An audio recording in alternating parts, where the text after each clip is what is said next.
Hey, what's up everybody, this is Thatguyjakey bringing to you yet another video. So today, as you can see by the title, is my Beyond Two Souls review. So these are my own opinions, it's not facts or anything. So and it's through my own experience, so please don't make a war out of it, and just sit back and enjoy my review.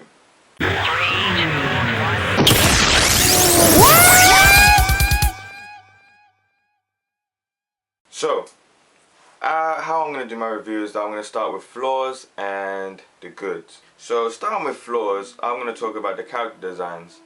The character designs are outstanding, but you can tell that they didn't put as much work as they did with the main characters, but with other characters. For example, when you're in the party scene, you can tell who they actually concentrated on, and then you can tell that they didn't concentrate on some of them that much. This is only through my own eyes and perspective or whatnot, but if you agree, please comment down below. But that's just, just me and whatnot. Saving glitches, it can disrupt the gameplay slightly. It doesn't make you die or anything, obviously, but you can tell when you're saving or whatnot, there's a lot of glitches.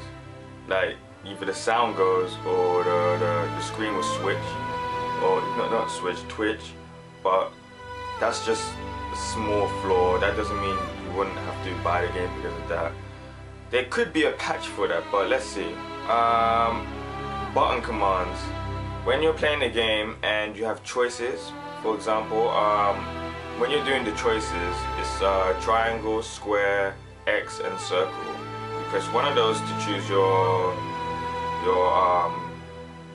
opinion or whatnot, whatever the conversation is. And when you're just sitting there without even pressing the buttons, it fades away and it highlights which one is neutral, which the story should go by. But obviously you can change that by pressing different buttons. Usually the neutral is X, and but that's not the problem. My problem is that when you press one of the commands, it does take a little while. Through my experience, I had to press it like twice, because I don't know, when you press it, it doesn't go immediately, and sometimes when the commands are fading, you want to hurry up and press it, but it just doesn't press. So I advise you to press it multiple times. But that's just me. If you didn't experience that and you was fine on how it was, then that's okay. But as far as I can see, that is the only flaws I have with the game.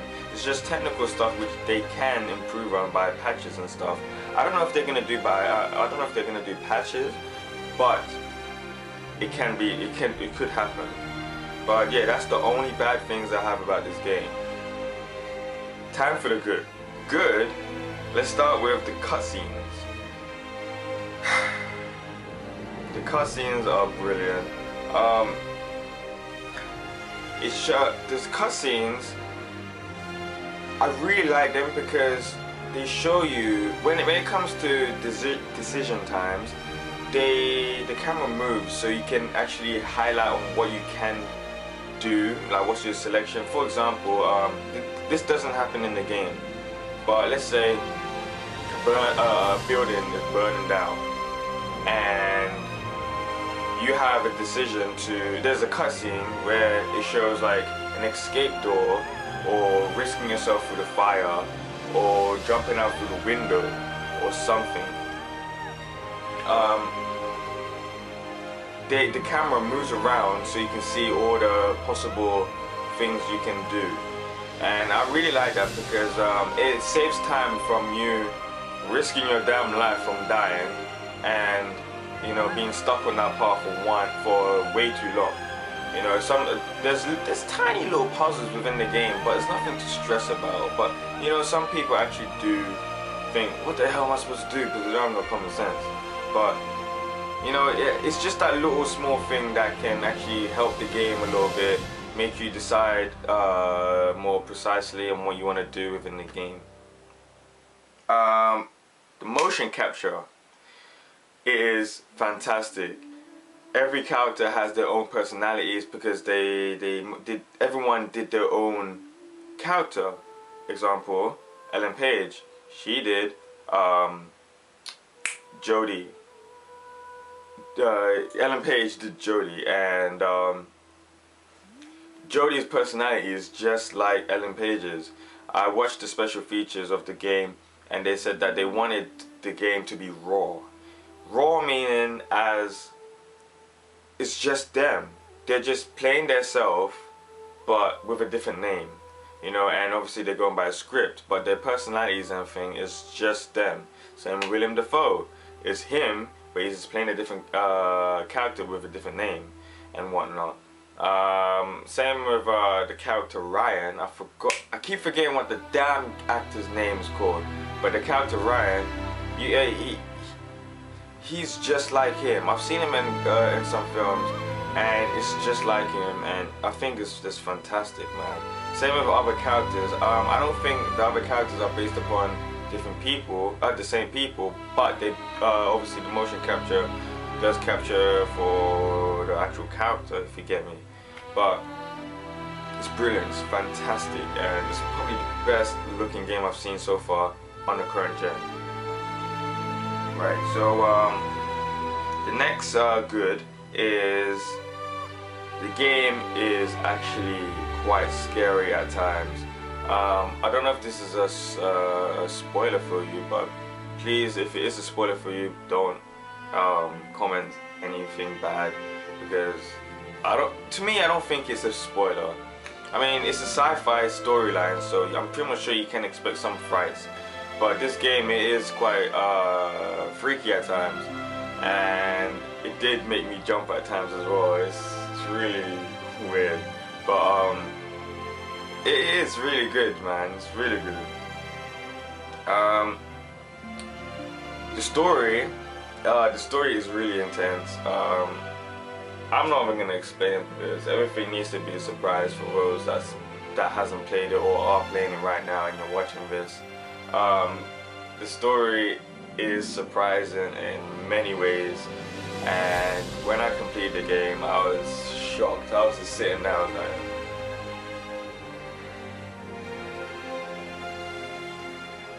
yeah, exactly.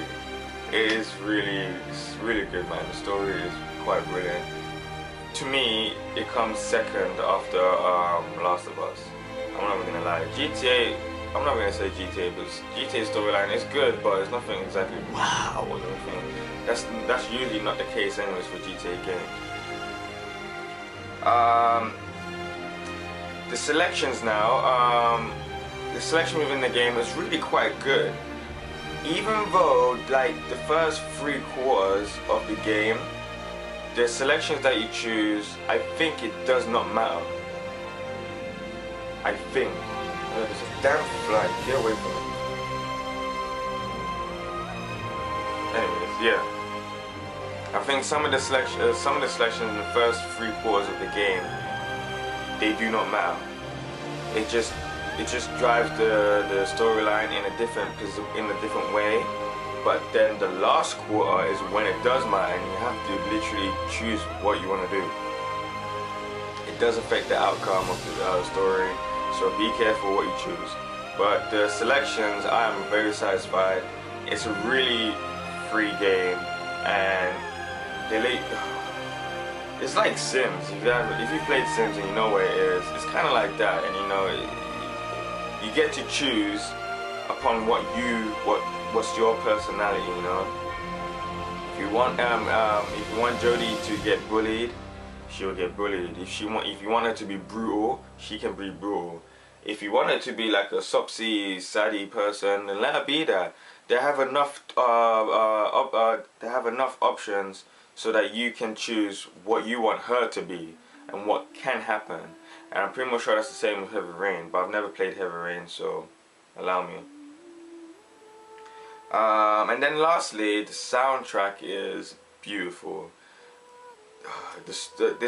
Well, with the special edition, you only get 4 tracks, which is kind of disappointing because they have the extended one on the PSN store. But let's not get into that. The soundtrack that they gave us though comes with 4 main themes, and those 4 main themes are beautiful. They all tell a story within the game. It's not just one moment where they use it and then that's it. You never hear that again. They keep repeating it, and it goes upon the emotions of the storyline, and it is really good. If you just listen to the soundtrack and you're into those like orchestra sounds and stuff, and you can tell stories by the songs, you could probably tell the majority of the game by the soundtrack. And well, obviously not the storyline, but you can tell like the mood or whatnot. It's a really beautiful soundtrack, and you should check it out if you're a fan of soundtracks. Anyways, so yeah. But that's all the stuff from my list that I wrote down while I was playing the game. Overall, I think the game is fantastic. I don't even understand why this game is getting 7s and 7s. What the hell? Game trailers and IGN gave it 7, and I just don't understand it. I think this game at least deserves 9, if not 9, 10. But it's a very fantastic game. It's refreshing, and it does get you in every mood. You know, it's sad, it's action packed, it's funny at times. It depends on your options, and you know, this is really good. And if you haven't picked it up already and you're thinking of picking it up, I say get it. It is worth the £40, and if you can't get your hands on the special edition, do get it, because the special features that you get with it are really cool. And the extra 30 minutes of gameplay is quite funny and fun at the same time, you know. One little spoiler, which I think I should say or might not. The 30 minutes is nothing to do with the story. That's all I'm saying. But yeah. In my opinion, I give this probably a 10 out of 10. I'm not even gonna lie, I'm not even gonna regret giving it 10, because I really like this game, and it has a lot of replay value as well, tons. And if I'm not gonna lie, there's like 12 endings that you can do within the game, and they go by the storyline, which I said that 3/4 of the game, the options you choose, they do matter in some way, and then some of them they don't. But I can tell you that you can kill Ellen Page like halfway through the game. That's all I'm saying. But there's tons of different endings you can do, and it's really cool. So if you do pick this up, make sure you do play more than once, because I'm pretty much sure you want to see different outcomes. But yeah, I give this game a 10 out of 10 with no regrets. So yeah, I hope you guys enjoyed this video, this review. I don't even think I'm going to do a GTA review, because it's kind of late now and the game is really huge, and I just can't be bothered with it. I've got a lot of work to do, uni work and so on. So yeah, but I will be doing a review for Arkham Origins and a review for Assassin's Creed 4. So please do look out for that. And to celebrate the Batman Arkham Origins release, I am going to do an unboxing video and a statue montage of the Arkham City Collector's Edition, which I had since day dot, but I didn't do an unboxing video because I never did videos by then. So you can go check that. You can check that out sometime next week. But yeah, man, I hope you guys like this video. Please comment down below on your opinions. Any questions you want to ask, just comment down below. And please do subscribe. You know, it does mean a lot to me. You can follow me on Twitter as well, and Instagram at Thatguyjakey. Nothing less, nothing more, or it's just Thatguyjakey. And yeah, man, that's it. So take care. Peace.